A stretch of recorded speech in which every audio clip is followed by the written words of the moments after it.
Did you know that over 45% of Americans believe in ghosts, yet only a fraction have experienced anything truly paranormal?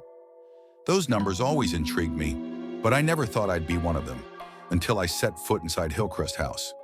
It's the kind of place that everyone in town whispers about, but no one dares to visit alone. Built in the 1800s and abandoned for decades, Hillcrest has a reputation for being one of the most haunted sites in the area.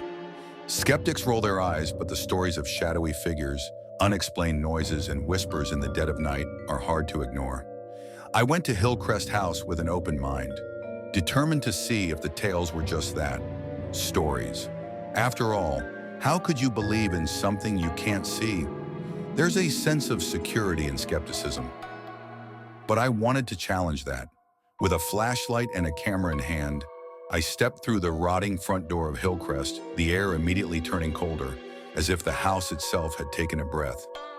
The place was a maze of dust and decay, with peeling wallpaper and broken floorboards. But it was the silence that got to me, the kind that wraps around you, pressing in from all sides. I walked through the corridors, my footsteps muffled by layers of grime, listening for anything unusual. My breath fogged in the cold air, and despite the lack of a breeze, the chandelier above me swayed slowly, creaking with a rhythm that seemed too precise to be random.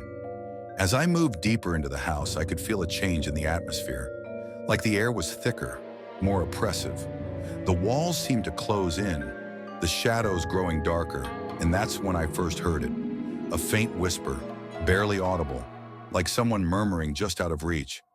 I strained to hear, my heart racing. It almost sounded like my name, but how could that be? I told myself it was just the wind, or maybe a trick of the old house settling, but deep down, I knew better. Then I reached the room that everyone warned me about, the master bedroom, where the original owner, Mrs. Hillcrest, was rumored to have died under mysterious circumstances. The door creaked as I pushed it open, revealing a space frozen in time. A heavy four-poster bed stood in the center, draped in dusty sheets, and a broken mirror hung crookedly on the wall.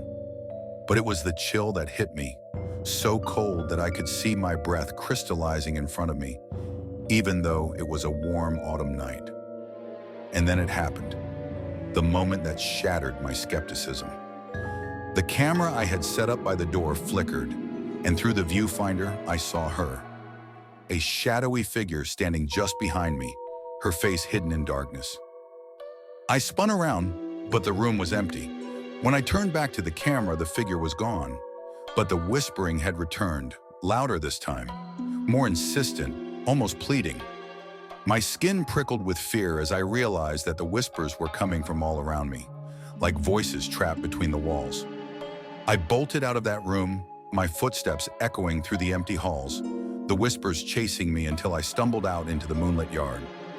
Gasping for breath, I looked back at the house. The windows stared back like empty eyes, and I could have sworn I saw a figure standing in the bedroom window watching me. Leaving Hillcrest House that night, I knew I wasn't the same. I couldn't explain what I'd seen, but I couldn't deny it either. It made me question everything I thought I knew about the world. Was it just a trick of my mind, or had I truly encountered something beyond the realm of the living? If there's one thing I learned that night, it's that some places don't want to be disturbed, and some secrets are meant to stay buried. Hillcrest House was one of those places, a place where the shadows have a life of their own, and where the past clings to the present like a chill that never fades.